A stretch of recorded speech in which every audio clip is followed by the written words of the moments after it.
மாதா தொலைக்காட்சி அன்பர்களே, இறந்த நம்பிக்கையாளர்களின் ஆன்மாக்கள் இறைவனிலே நித்திய இளைப்பாற்றி அடைய நமது மாதா தொலைக்காட்சியோடு இணைந்து ஒரே குடும்பமாக மன்றாடுவோம். அருட்பணியாளர் பி. ஜான் போஸ்கோ, முன்னாள் முதன்மை குரு, செங்கல்பட்டு மறைமாவட்டம்.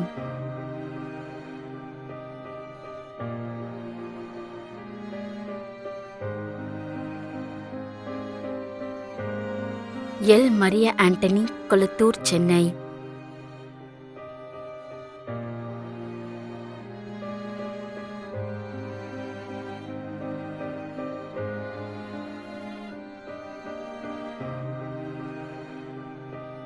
செபஸ்தி மேரி ஆனந்தி.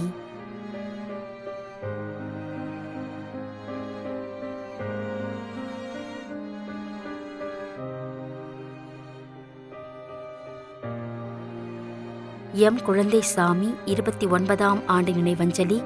எஸ். ஜோஸ்பின் 16ஆம் ஆண்டு நினைவஞ்சலி.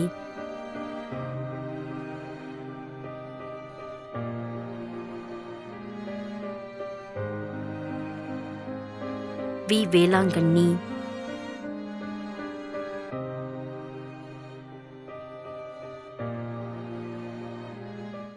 மேலும் யாரும் நினையாத நம்பிக்கையாளர்களின் ஆன்மாக்களுக்காகவும் மன்றாடுவோம். தந்தை, மகன், தூய ஆவியாரின் பெயராலே ஆமென். ஆண்டவருடைய பெயராலே நமக்கு உதவி உண்டு. விண்ணையும் மண்ணையும் படைத்தவர் அவரே. அருள்வாக்கு. திருவெளிப்பாட்டு நூலிலிருந்து வாசகம். அதிகாரம் 14, இறைவார்த்தை 13. விண்ணகத்திலிருந்து ஒரு குரலை கேட்டேன். இது முதல் ஆண்டவரோடு இணைந்த நிலையில் இறப்போர் பேறு பெற்றோர் என எழுது என்று அது ஒலித்தது.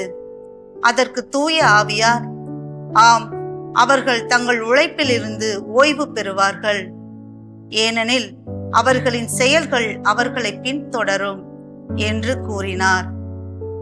ஆண்டவரின் அருள்வாக்கு. இறைவனுக்கு நன்றி.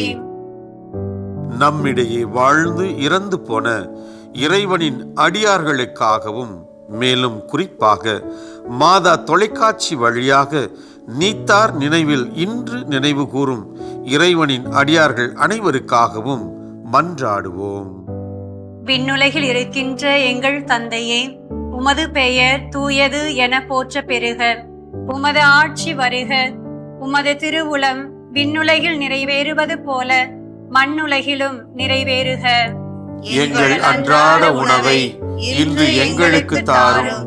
எங்களுக்கு எதிராக குற்றம் செய்வோரை நாங்கள் மன்னிப்பது போல எங்கள் குற்றங்களை மன்னியும். எங்களை சோதனைக்கு உட்படுத்தாதேயும், தீமையிலிருந்து எங்களை விடுவித்தருளும். ஆமென். இறைவா, இரக்கம் காட்டுவதும் மன்னிப்பு அளிப்பதும் உமது இயல்பு.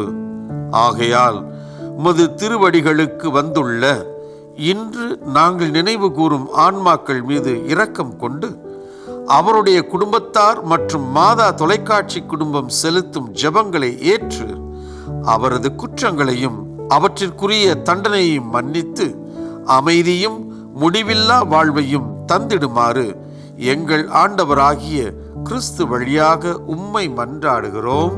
ஆமென். நிலையான இளைப்பாறுதலை ஆண்டவரே இவர்களுக்கு அளித்தருளும். முடிவில்லாத ஒளி இவர்கள் மேல் ஒளிர்வதாக. இறந்த நம்பிக்கையாளர்களின் ஆன்மாக்கள் இறைவனின் இரக்கத்தினால் அமைதியில் இளைப்பாறுவனவாக. ஆமென்.